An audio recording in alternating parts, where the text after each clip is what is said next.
ಅಬ್ಬೋ, ನಮ್ಮ ಹೆಸರು ಕೇಳಲ್ವಾ? ಸರಿ, ನಿಮ್ಮ ಹೆಸರೇನು? ಎಲ್ಲ ಕೇಳ್ಬಿಟ್ಟು ಹೇಳ್ಬೇಕಾ ನಾನು? ಇಲ್ಲ, ಭಯ ಆಗ್ತಿದೆ. ಅಯ್ಯೋ, ಹಿಂಗೆಲ್ಲ ಮಾತಾಡ್ತಾರಲ್ಲ ಇವರು ಅಂತ. ನಾನೇನ್ ಮಾತಾಡಿದೆ ಅಂತ ನಿಮ್ಮ ಹೆಸರು ಕೇಳಿದ್ಕೆ ಭಯ ಆಗ್ತಿದ್ಯಾ? ಯಪ್ಪ, ಸಾರಿ ಮೇಡಮ್. ಏಯ್, ಹಂಗೇನಿಲ್ಲ. ನಿಮ್ಮ ಹೆಸರೇನು? ರೋಹಿತ್. ಓಕೆ. ಏನ್ ಮಾತಾಡ್ದೆ? ಚೆನ್ನಾಗಿದೆ. Thank you. ಮತ್ತೆ ಮತ್ತೆ ಅಂತ ನೀವೇ ಕೇಳ್ಬಿಟ್ರಾ? ಸವಾಸ್. ಇಲ್ಲ, ಮಾತಾಡ್ತಾ ಫ್ಲೋ ಅಲ್ಲಿ ಬಂದ್ಬಿಡ್ತು. ಅಯ್ಯೋ, ಇಲ್ಲ, ಎಲ್ಲರ ಹತ್ರ ಮಾತಾಡಿ ರೂಢಿ ಅಬ್ಬೋ, ಅಷ್ಟೇ, ಬಾಯ್ ಬೇಡ್ಕಿ ಹಂಗೆ ಫ್ಲೋ ಅಲ್ಲಿ ಬಂದ್ಬಿಡ್ತು. ಸರಿ, ಮತ್ತೆ ನೀವೇ ಹೇಳಿ ನೋಡೋಣ, ಕೇಳೋಣ.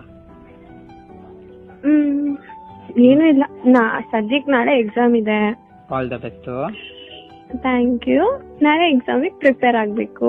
ಅಂದ್ರೆ ಡಿಸ್ಟರ್ಬ್